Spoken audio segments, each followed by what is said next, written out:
என் wife ஆஃபீஸில் best woman இயர்னு சொல்லிட்டு award கொடுத்துட்டான் என் ஒய்ஃப்க்கு. என்கிட்ட கேட்கணுமா இல்லையா பெஸ்ட் உமனா இல்லையான்னு? கேட்கல. சரி போட்டோம். இவளாவது சும்மா இருந்தாளா? அவங்க அவார்டு கொடுத்ததை வாங்கிட்டு அவங்க பரிசு கொடுத்தது ஒரு புத்தர் பொம்மை, அதை வேற வாங்கின்னு வந்துட்டா வீட்டுக்கு. எங்கம்மா என்ன சொல்லுது? புத்தர் பொம்மை வீட்டுக்கு ஆகாதுன்னு சொல்லுது. பெஸ்ட்டு உமனா உன்னைய தேர்ந்தெடுத்தாங்க, இப்படி வேற உசுப்பி விடுது. அவள் யார்கிட்ட பாய்வா? எங்கள் அம்மாவுக்கு கொஞ்சம் கூட இதுவே இல்லை. இவங்க பண்ணுறதெல்லாம் எனக்கு தான் திரும்பன்னு கூட தெரிய மாட்டேங்குது. அப்படியே அவளும் சரி புத்தர் பொம்மை அவங்க கொடுத்தாங்க நான் வைப்பேங்கிறா. ஆனால் எங்கள் அம்மா வைக்கக்கூடாதுன்னுது. இப்படியே போயின்னு இருக்கு சண்டை. நான் வைப்பேன்றா என் பொண்டாட்டி, எங்கள் அம்மா வைக்கக்கூடாது, புத்தர் பொம்மை வீட்டுக்கு ஆகாது. எங்கள் அம்மா படிக்காதவங்க. அதாவது புத்தர் பொண்டாட்டி பிள்ளையெல்லாம் விட்டுட்டு நைட்டோட போயிட்டாருன்ற மாதிரி தான் எங்கள் அம்மாவுக்கு தெரியும். ஆனால் நான் சொல்ல முடியுமா?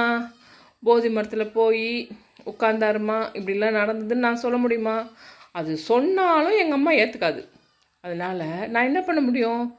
அவங்க புத்தர் இது வைக்கக்கூடாதுன்றாங்க. இப்படியே சண்டை போயிட்டே இருக்குது. கடைசியில் கொஞ்ச நேரம் கழிச்சு எங்கள் அம்மா திரும்பி என்ன கேட்குறாங்க, பாத்தியாடா நான் சொன்னனே ஆகாது புத்தர் பொம்மன், பத்தியா வந்த உடனே பத்தியா சண்டை ஆரம்பிச்சிடுச்சு அப்படின்னு என்னையே கேட்குறாங்க. ஏன்னா இவங்க ரெண்டு பேரும் ரொம்ப ராசியாக இருந்த மாதிரியும் இப்போ தான் புத்தர் பொம்மை வந்த பிறகு சண்டை போட்டுக்கிற மாதிரியும் மறுபடியும் என்ன திருப்புறாங்க. என் பொண்டாட்டி பண்ணுற அழிச்சாட்டியும் ஒன்றும் முடியலைங்க எனக்கு. வீட்டில் ஒரு வெட் கிரைண்டர் இருக்குது, கவர்மெண்ட் கொடுத்த வெட் கிரைண்டர். அதனால ஓடுது, இன்னும் ஓடுது. நான் சரி பண்ணி கொடுக்குறேன், ஓடுது. ஆனால் டில்ட்டிங் வெட் கிரைண்டர் வேணும்னா நான் டில்ட்டிங்னா என்னன்னு கேட்டேன். அப்போது அவள் சொல்கிறா அதுவே அரைச்சி அதுவே ஊற்றிடும், அதுவே தான் அரைச்சி அதுவே ஊற்றுறோம், அதுவே கழுவிக்குமா? எப்படியா இருந்தாலும் கல் இட்லி தான் சுட போகிறா இவளுக்கு எதுக்கு டில்ட்டிங் வெட் கிரைண்டர்? எந்த பொம்பளையாவது ஒரு கப்பல் போட்டிருக்கா இப்போது? அப்படியே 1 2 3 4 போயினே இருக்குது. இது அக்கு பஞ்சரா? அவங்களுக்கு செருப்பே 3 செருப்பு இருக்கோங்க, ஒன்று வாங்கிட்டே இருக்கிறாங்க. முதல்ல தீபாவளி பொங்கலுக்கு தான் ட்ரெஸ்ஸு, இப்போல்லாம் அப்படியா? நினச்சாலே போய் வாங்குறாங்கங்க.